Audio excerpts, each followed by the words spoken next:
Hello and welcome to the Monk Reads No Sleep. Today we have I grew up on an island with one rule: never talk about the other island. I was born on an island that only really had one rule, the kind that wasn't spoken but lived in people's posture, the way their mouths tightened, the way their eyes avoided a certain part of the sea. We were never to talk about the island across the water. It sat to the east, a half-mile off our shoreline. You couldn't miss it. You'd see it from almost anywhere on our side, past the docks, over the tree line, from the cliffs on the northern edge where the goats grazed. It was always there, sitting still, never changing. A piece of land so close you could row to it in under an hour, though no one did. I can't remember a single adult ever naming it, not even once. And if you said something about it, even by accident, someone would shut it down immediately, not angrily, just firmly, like flicking a candle out. One time when I was little, maybe 7 or 8, I pointed across the water and asked my mother if anyone lived there. She didn't scold me. She didn't say anything at all. She just took my hand and led me inside like I'd asked where babies come from or what happens when you die. That kind of silence. Another time I asked my grandfather if he'd ever been. He was cleaning fish out by the shed. He paused just a second too long before saying no, then added, "Never ask about it again." And that was that. It wasn't forbidden in the way dangerous things are forbidden. It was deeper, like the island didn't want to be spoken of, and the people here had agreed to let it be. Our island wasn't big. You could walk across it in a few hours if you didn't stop. There was the village near the western bay, with its stone paths and wood-slatted houses, and the small church where we held market on Sundays. A few scattered farms, a fishing dock, and the old watchtower from before my time that no one used anymore. It was quiet, steady, the kind of place where every door creaked the same way and you knew who'd passed by just from the sound of their cough. The trade boat came once a week, usually just before noon. We never saw where it came from. It always arrived from the mist. It brought flour, salt, oil, iron tools, letters sometimes, though no one in my family ever got any. It left with barrels of fish and boxes of preserved vegetables. No one ever left with it. Only the trader ever boarded it. He'd pass down the rope to whoever helped him load and unload, but no one else ever crossed the rail. We were a closed loop. We grew up knowing our boundaries: the sea, the woods, the cliffs. And beyond all of that, the other island, always watching, always ignored. There were 5 of us who couldn't leave it alone: me, Jonah, Sam, Eli, and Nathan. We were kids like any others. Too much energy, not enough fear. We ran barefoot through the brush, built slingshots from driftwood, dared each other to knock on the widow's door. We spent hot days pretending to be soldiers and cold nights pretending we weren't scared of ghosts. We stole things, but nothing important. Apples, candles, once a bottle of wine we didn't even like. We were just loud, restless boys. Jonah was the biggest, tall for his age, shoulders already starting to widen like his father's. He didn't talk much, but when he did, people listened. Sam was the quickest, always first to climb something, first to run, first to joke about things that made the rest of us squirm. Eli was quiet and careful, and always the one who asked, "What if?" before we did something dumb. Nathan was clever, sometimes too clever. He'd make up lies so good we believed them even after he admitted they weren't true. And then there was me. I don't know what I was in that group. I guess I was the one who remembered, the one who carried it longest. We never said it out loud, but we all watched the island, from the rocks by the southern cliff, from the upper fields when the wind cleared the trees, from the shore when we were supposed to be fishing but spent more time staring at the horizon. We'd talk about it only when we were sure no one else was listening. "Maybe it's a ruin," Eli once said. Like people used to live there, but something happened. Sam snorted. What, like ghosts? Maybe it's where the traitor comes from, I offered. He never says. Jonah said nothing, just stared into the distance. We didn't speak of it often, and when we did, it was always with that half-serious tone kids use when they're testing how far they can push something without making it real. But over time, the idea started to settle, not in our mouths, but in our bones, like it had been waiting there all along. We didn't plan it then, but I think we all knew we would. It was Jonah who said it first. We were behind the storehouse, the five of us perched on a broken cart that sank slightly in the middle, chewing through whatever scraps we'd stolen from our kitchens. Salted fish, hard bread, half-rotted apples that still had enough sweetness left in them to be worth the trouble. The kind of food that tasted better because it wasn't given to us. He didn't clear his throat or build up to it. He just said, I think we should go. Like he was talking to himself. No one asked where. We all knew. That silence, the way no one looked at each other, the way we kept chewing like the words hadn't landed, that was agreement. Sam spat a seed into the dirt. Tomorrow? Jonah still didn't look up. 2 mornings before sunup. Nathan nodded. Eli wiped his hands on his pants. I didn't say anything, but I was already picturing the tide. We met 2 mornings later, just before sunrise, in the kind of pale, still light that feels like the world hasn't started yet. The moon was still visible, hanging low in the sky like it hadn't made up its mind to leave. The dirt was damp from night air, and everything around us smelled like the ocean. Not fresh like wind and salt, stale like old ropes and barnacles in the inside of a bait barrel. We didn't bring much, a couple flasks of water, a loaf of bread wrapped in a cloth, some rope, a pocket knife none of us could use right. Eli brought his father's compass. The face was cracked and the needle had a habit of drifting even when you held it steady, but he brought it anyway. Sam brought a hammer for some reason, though he never said why. Jonah had taken the skiff from the far end of the dock where the unused boats were kept. It wasn't in good shape, but it floated. That was enough. It creaked when we pushed it into the shallows, and for a second, I thought the sound might carry and wake someone, but the village above us stayed dark. No lights, no footsteps, just the soft hiss of water and the thump of oars against the side of the hull. We climbed in. Jonah and Nathan took the oars first, setting a rhythm without speaking. The rest of us sat in silence, our backs to the shore. I didn't look back. The water was colder than I expected, not freezing, but deep cold, like it came from underneath something. There wasn't much wind, just a faint breeze that moved in slow, irregular pulses. It brushed the surface of the sea in places. I watched the light from the sky ripple and disappear beneath the oars as we moved. As we got farther out, the shape of the island came into view, slowly, like it was pushing through fog we hadn't noticed before. I'd seen it all my life, but only from shore. Now, from the water, it felt different, bigger, heavier. The trees formed a jagged silhouette against the sky, and the hills behind them looked like sleeping animals just starting to stir. The closer we got, the more it felt familiar. The shape of the coastline, the slope of the land. It was like rowing toward a memory, one you couldn't fully place until you were inside it. There was a moment, maybe halfway across, where I turned to look behind us and saw that our own island was already fading into mist. A low fog was moving in fast, curling over the water like smoke through grass. The beach, the houses, even the trees, gone. Just a soft gray smear behind us. It looked farther away than it should have.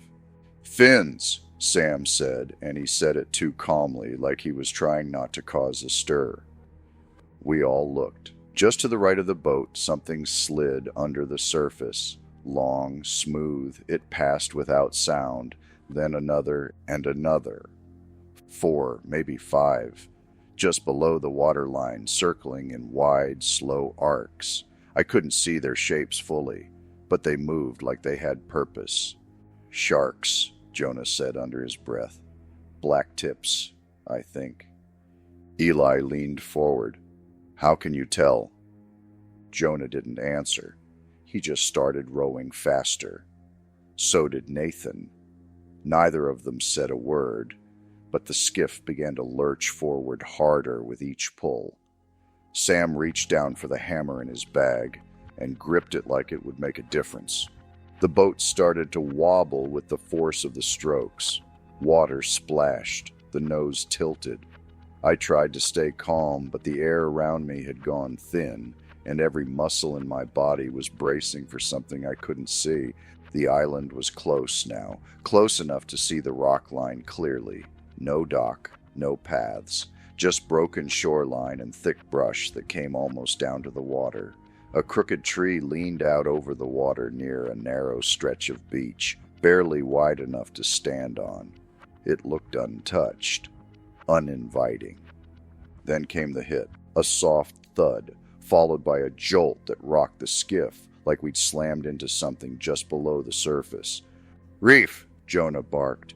The boat tilted violently to one side, then the other.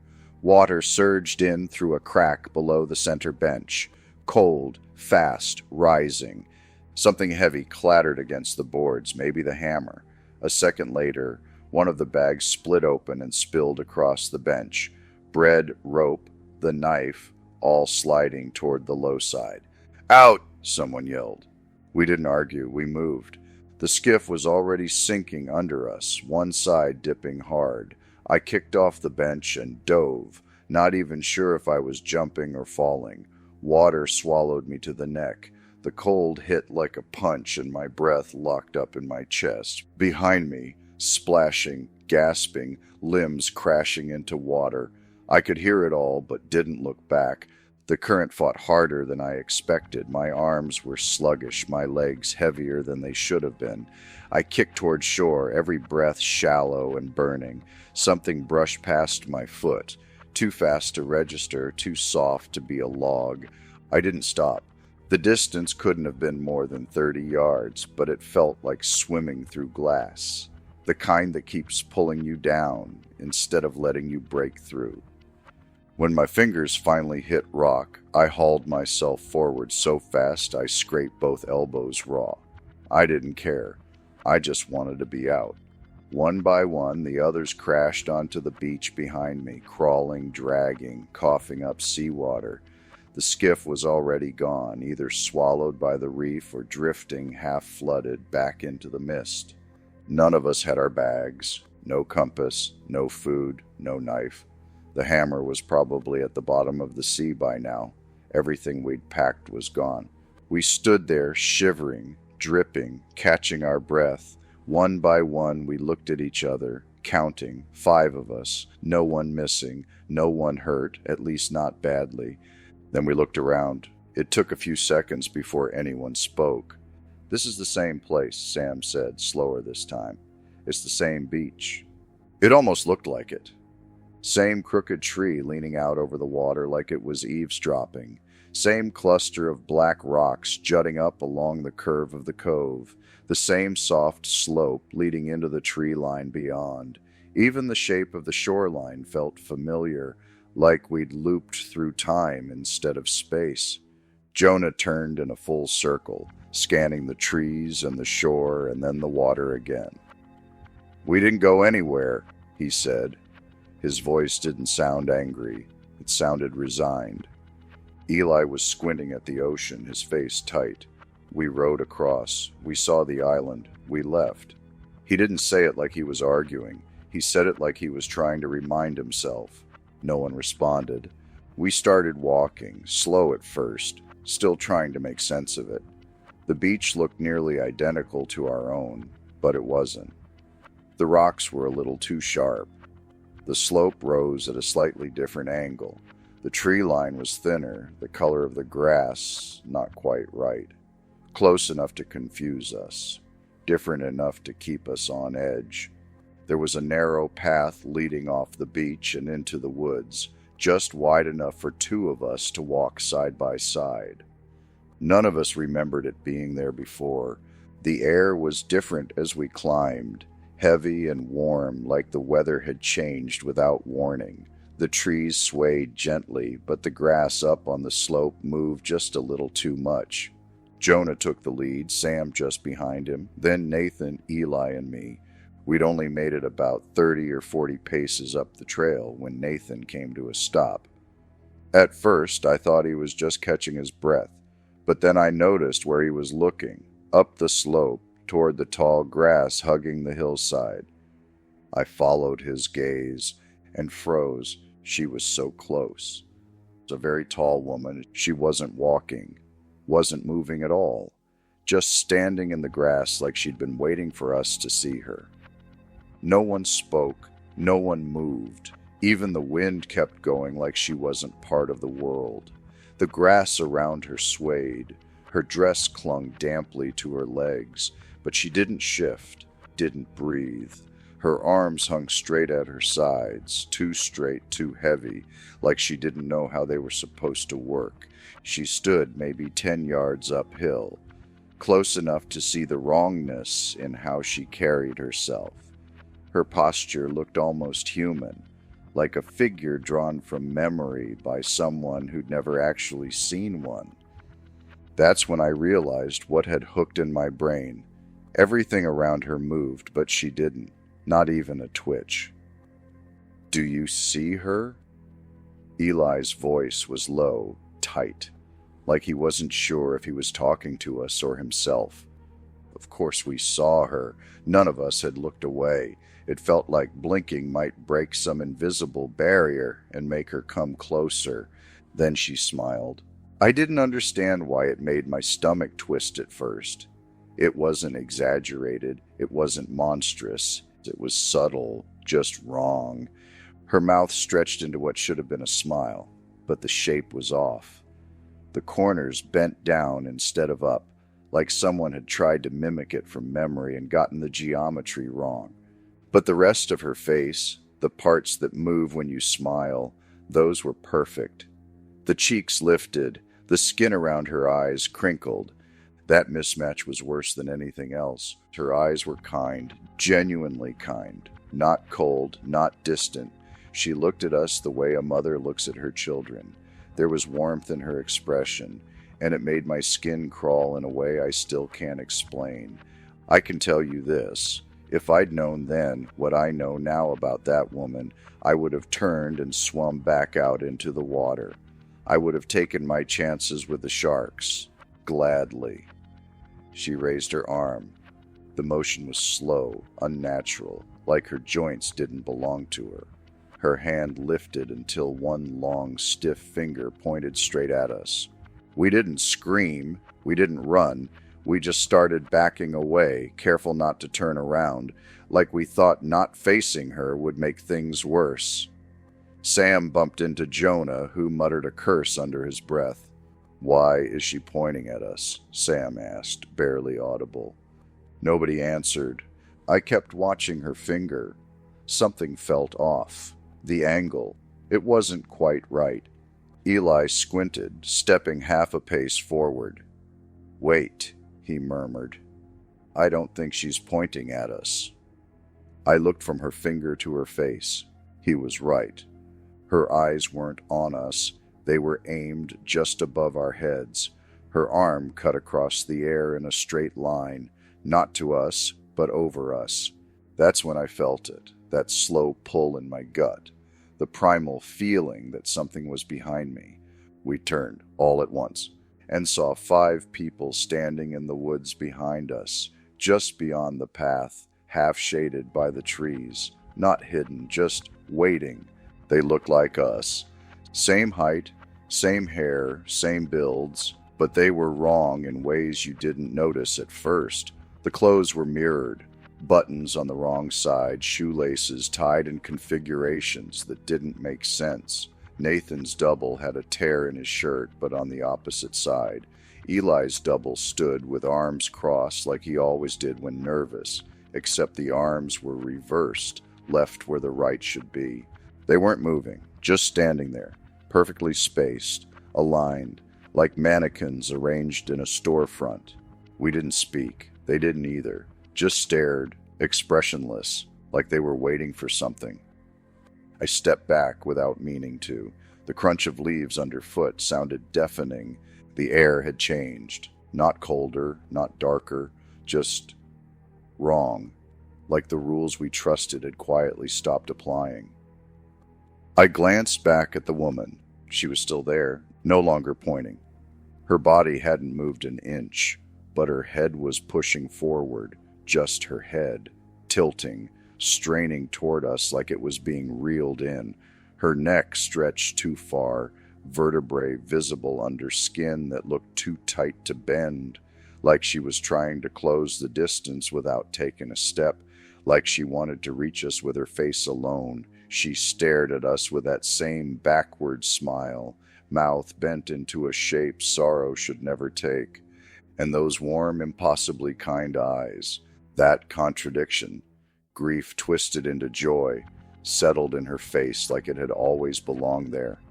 Her eyes were on us now, not the doubles. I could feel the weight of her attention pressing against my chest.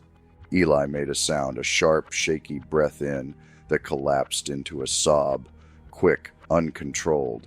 That was all it took. Her body didn't move, her face didn't change. She just opened her mouth and screamed. It didn't sound human. It didn't sound like anything that should exist. It started low, like the groaning of a ship under pressure. Then it rose into something sharp and metallic, like rusted metal being torn apart underwater. The pitch climbed beyond what a person should be able to produce. We hit the ground instantly, hands to our ears. The sound wasn't just loud, it was inside us, in our bones, our teeth, our skulls. Sam was yelling something, but I couldn't hear it. All I could hear was her, and then it stopped. No fade, no echo, just gone. The silence that followed hit just as hard. My hearing felt muffled, like I'd been underwater. For a few seconds, I could only hear my own breathing, sharp and uneven. When I looked up, she was gone, and the others, the ones who looked like us, they were gone too. Disappeared without a trace, like they'd never been there at all. "I want to go back," Eli said behind us. His voice cracked halfway through. "We shouldn't have come here. We need to leave." None of us answered.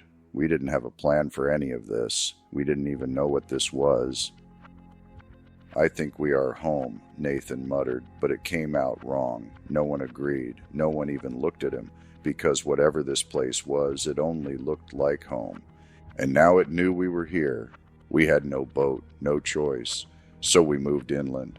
There wasn't a conversation about it. No group decision. Just a quiet understanding that staying where we were felt worse than pushing deeper into the island. We didn't know what we were looking for, maybe shelter, maybe sense, but doing nothing seemed like asking for whatever came next. The forest swallowed us quickly. The path that had been there a few minutes ago disappeared behind a wall of brush and bark. The deeper we walked, the stranger everything became. The trees were wrong. Not in obvious ways, nothing that would scream out to someone who'd just arrived. But we knew trees. We'd grown up climbing them, chopping them, counting the rings of ones that had fallen in storms. And these felt like copies, imitations, like something had tried to recreate them from memory and missed the proportions. Too many knots, branches that twisted back toward the trunk. Bark that felt like damp cloth when your hand brushed past it. The ground was soft, but not with moss or leaves. It felt loose, like something had recently shifted underneath it. The air smelled like iron and mildew and something sweet rotting deeper in the woods. Eventually we found a clearing, no wider than a fishing boat. A fallen tree split it down the middle, half uprooted, with thick green moss crawling along its trunk like veins. Jonah sat down on it, hands on his knees, his face pale. "What the hell was that?" he asked. No one had an answer. Sam was pacing again, running a hand through his hair over and over. Eli stood with his back to a tree, eyes scanning the brush, as if he expected the woman, or something else, to step through it at any moment. That's when we heard it, a click, soft, mechanical, out of place, not a branch snapping or the wind shifting, but the distinct sound of a latch lifting, a door opening somewhere ahead of us in the woods. None of us said to move toward it, but we did. No one suggested turning back. No one asked if we were sure, maybe because saying it out loud would make it real, or maybe because that sound, the quiet metallic certainty of it, felt like a thread pulled taut, and we couldn't stop ourselves from following where it led. As we moved, the forest didn't grow thicker, it grew darker. The light filtering through the trees lost its sharpness, not just shade, like the sunlight itself had started to dim before it reached the branches. The air pressed in again, not sharp, like on the beach. Heavier, like something watching it started to breathe. Eventually the trees broke into another clearing. The grass here was shorter, yellowed and dry, crunching underfoot, and in the middle of it stood a house. None of us spoke at first. It wasn't broken down or ruined, just old. Weathered boards, sun-faded paint, a small porch sloped slightly to one side, and the roof looked like it had sagged a little in the middle, like something heavy had once sat on it. It looked like the kind of house someone might still live in. We approached slowly, cautious, not curious. Something about it made our steps slow down without us talking about it. I kept scanning the windows, half expecting someone to be standing just behind them watching. Nathan stopped before the others did. He tilted his head slightly, then pointed to the corner of the porch. "My dad made a post like that," he said quietly. "What do you mean?" I asked. He didn't answer right away. He walked a few steps closer, squinting at the frame around the door, then to the woodwork under the windows. "It's like our house," he said. "It's not the same, but it's close." He stepped up onto the porch. We followed, hesitant. None of us wanted to be near the place, but no one wanted to let Nathan go alone either. The door was already cracked open, just a few inches. Nathan hesitated anyway, like something might still reach out and shut it. Nothing did, so he pushed it open the rest of the way. The smell hit first, just stale air and old wood, like a room that hadn't been opened in too long, the kind of place where dust doesn't float, it just settles into the walls. It looked small from the outside, but the inside felt deeper, bigger than it should have been, like the walls had stretched just enough to be wrong. Inside, the light was dim and orange-tinted, like it was filtering through the wrong kind of glass. The hallway was narrow, a coat rack on one side, faint scuff marks on the floor, a chair in the corner that looked familiar, though I couldn't say why. Nathan stepped in first. We followed, slow. Nathan was quiet. He was looking at the photographs on the wall. They were of his family, his parents, his sister, him, but everything was reversed. His dad's watch was on the wrong wrist. His sister's birthmark had switched sides. The smiles looked normal at first until you stared too long, too symmetrical, too wide. To the right, a doorway led into what looked like a living room, mirrored. On our island, Nathan's living room was to the left when you walked in. Here, it was flipped. Not just the layout. Everything. The furniture was the same kind, not identical, but close. Same colors, same wear patterns. A clock on the wall ticked just a half-beat slower than it should have. The painting above the mantel showed a landscape we all recognized, except the river ran the wrong direction. "I want to go," Eli said behind me. His voice was barely there. None of us answered, we just kept looking. The room held us. Not physically, but in that way a nightmare does. where the air feels thick and stepping backward might wake something up. We weren't frozen, just slow, careful. Jonah was eyeing the bookshelf. Eli hovered near the fireplace. I stood by the wall, watching the second hand on the clock stutter with each tick. Sam moved toward the painting above the mantel, staring at it like he expected it to blink. No one talked. We were all too deep in it, scanning corners, studying the little wrong details, trying to figure out what this place was. Then Sam turned, brow furrowed. "Where's Nathan?" Every head snapped around. He wasn't there. He hadn't made a sound. No footsteps, no door creak. He'd vanished like air. We searched the house fast, calling his name, moving from room to room in a rush that didn't feel loud, just clumsy, like our panic didn't want to make noise but couldn't help it. There weren't many places he could have gone. The hallway led to a small kitchen, a stairwell, and a narrow back room with a locked door. Jonah tried the handle and found it wouldn't budge. No light under the crack, no sound from inside. Sam ran up the stairs two at a time. Eli and I closed behind. They creaked under us like normal stairs, nothing theatrical, nothing dramatic, but every groan from the wood felt too sharp, like the house was responding. There were 2 bedrooms upstairs. One was empty, bare except for a bed frame and a window nailed shut. The second had a dresser, a mirror with a cracked corner, and more photographs. A different version of Nathan's family. This time the faces were missing from some of the frames, blurred out or too dark to see, but no Nathan. When we reached the bottom, Jonah wasn't there. We found him just outside, a few steps off the porch, arms crossed. "I checked around the house too," he said, not looking at us. "He's not here." We stood there, all 4 of us, facing the house like it might give something back. The open door gaped in front of us, cold air leaking out like it didn't belong to this place. Sam looked at me. "Do we go back in?" No one replied. Then, footsteps from inside, slow, measured, getting closer. The porch creaked. Nathan stepped into the doorway, just stood there like he'd never left. His face was blank. His shirt was damp. None of us spoke. No one moved. He stepped forward slowly, one hand brushing the frame like it grounded him. He looked rested, calm. His clothes were the same, but the fit seemed off, like they belonged to a version of him just slightly smaller or built differently. He blinked, squinted at us, then frowned, puzzled.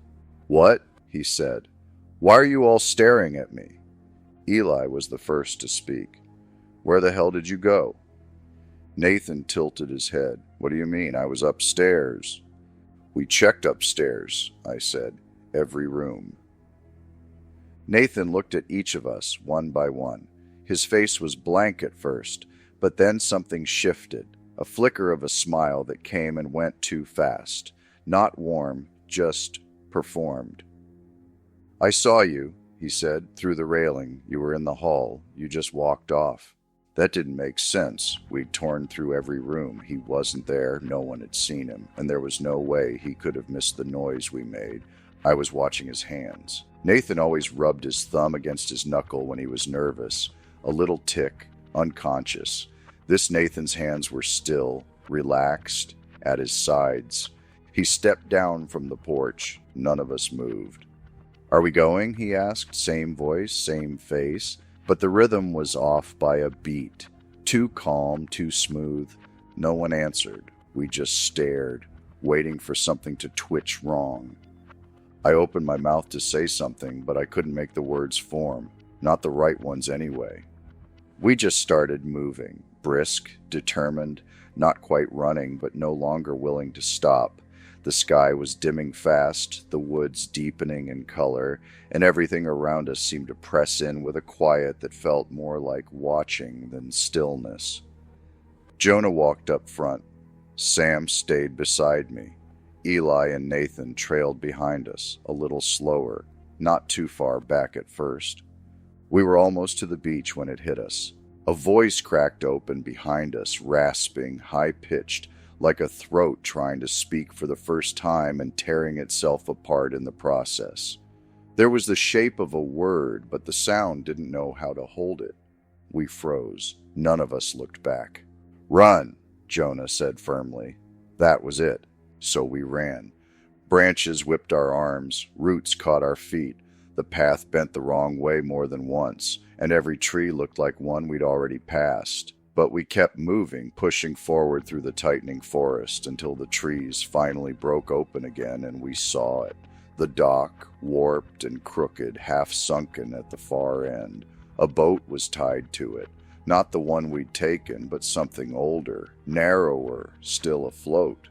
We stopped at the edge of the road right next to the boats and turned. I checked to make sure everyone was with us. Eli was not. I watched the clearing, expecting to see him jogging up behind, cursing or out of breath, but the bend in the path stayed empty. We waited. A few more seconds passed, then we heard it. A scream, ragged and sharp, echoing through the trees like it didn't belong to a voice, but something breaking. Not words, just pain. Jonah moved first. He stepped away from the boats, 1 foot toward the woods, and that's when she appeared. She walked slowly out from the bend of the clearing, circling into view. Cradled in her arms was Eli. He was still screaming. His body writhed, legs kicking, hands clawing at her shoulders. She didn't struggle. She didn't even seem to notice. Her arms were wrapped tightly around him, pulling him against her chest like a mother calming a child in the middle of a tantrum. Her face was fixed on us. Not Eli, not the forest, just us. Her eyes never left ours, like she wanted us to see everything, and we did. That same downward smile carved her mouth into a deep, strained curve. It looked like the expression had been sculpted into her face with wire, pulled tight and wrong. But her eyes told a different story, soft, glassy, full of warmth, like she was watching something beautiful unfold. As she held Eli tighter, her lips quivered slightly, as if the shape was difficult to maintain. Her cheeks twitched, like they couldn't decide whether to frown or laugh. She was trying to be gentle. She wanted us to know that. Eli was screaming, but it wasn't just fear. It was pain, real pain, the kind that stops sounding human. His arms pushed against her shoulders, clawing, slapping, nothing that made a difference. His legs kicked out violently, his whole body thrashing like an animal in a snare. The heels of his boots barely scraped against the dirt as he was being held up. And still, she looked at us, like we were the ones she was holding. Sam made a sound, half a sob, half a curse, and stepped forward. Jonah grabbed his arm. "We can't," he whispered, his voice cracking. "We can't." But we all took a step anyway. I did. I felt my foot move before I meant it to, like something in me couldn't stand still and watch. Then Eli screamed again, louder this time, high and desperate, raw at the edges. The kind of sound that burns your throat even when you're not the one making it. He kept kicking, kept trying. She didn't flinch, didn't tighten her grip suddenly. It wasn't violence, it was pressure, steady, controlled, like she was soothing him into silence, one bone at a time. His screams of agony unraveled into a choking, broken gasp, like even his voice was giving out. Then we heard it.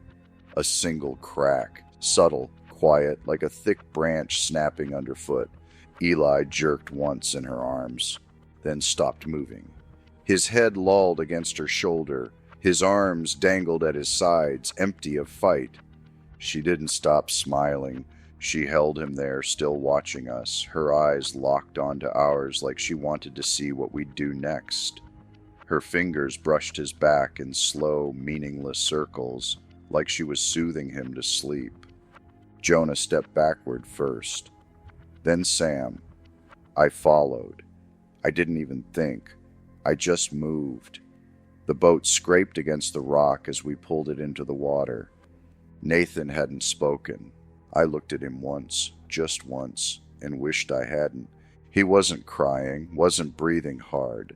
He was standing completely still, watching her, and there was something small and soft at the corner of his mouth, an attempted smile, just enough to be seen, just enough to be wrong. We climbed into the boat, pushed off. No one looked back except me. She was still standing at the edge of the trees, Eli's body limp against her chest, one arm wrapped around him like he was hers, and the other lifted slowly. She waved. We didn't speak on the water. None of us touched the oars at first. The tide pulled us gently, like the sea itself was too tired to fight. The sun had almost slipped beneath the horizon, casting everything in that strange copper light that makes the world feel unreal, like you're seeing it through memory instead of your own eyes. Jonah finally took one oar, Sam the other. I sat in the middle, arms locked around my knees, staring at the ripple patterns trailing behind us. I don't remember when we lost sight of the mirrored island. I just remember the moment the real one came into view. The same island we left, same houses, same hills, same docks. But we didn't come back whole. One of us was dead, and one of us came back wrong. There was a crowd at the shoreline, people from the village, parents, a few older brothers, a grandmother with her arms folded tight. They weren't shouting or pacing or scanning the horizon. They just stood there like they'd been waiting. The boat scraped against the sand. Hands reached out. My father, Sam's mother, Jonah's uncle. They helped us out without a word, their eyes flicking from face to face, counting.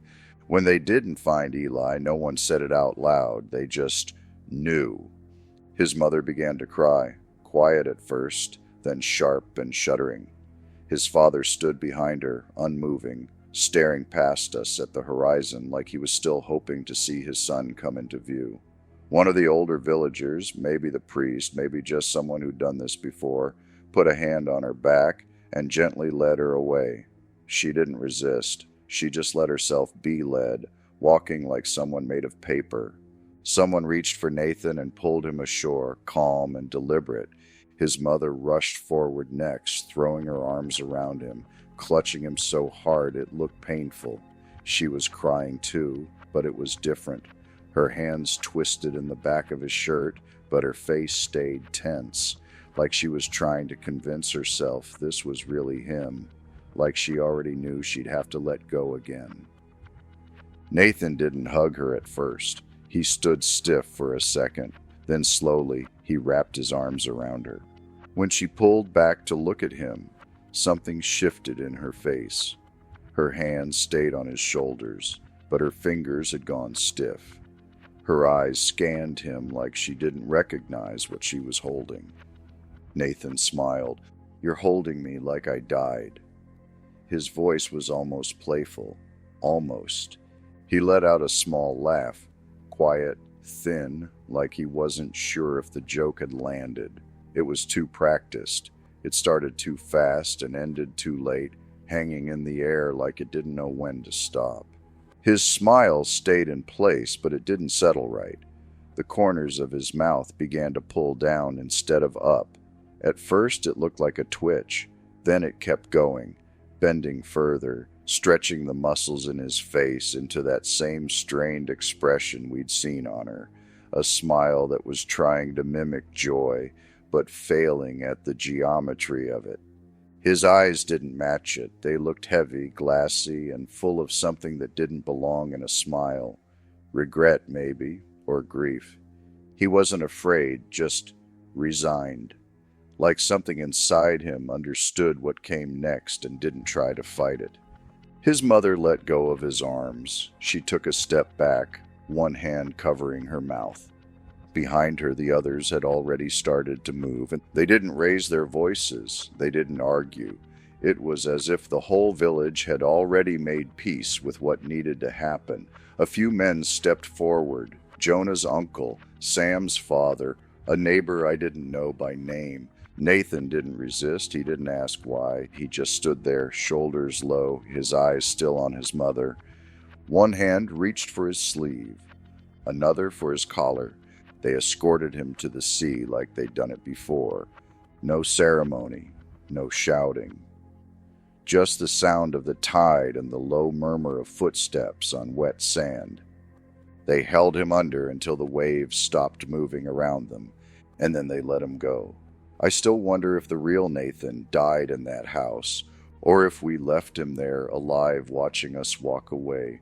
Sometimes I think what came back with us wasn't pretending. I think it believed it was him. We begged our parents to send someone back, a boat, a search party, anything, but they just looked through us like we hadn't spoken, like we hadn't seen what we saw. By the next day, no one even said his name.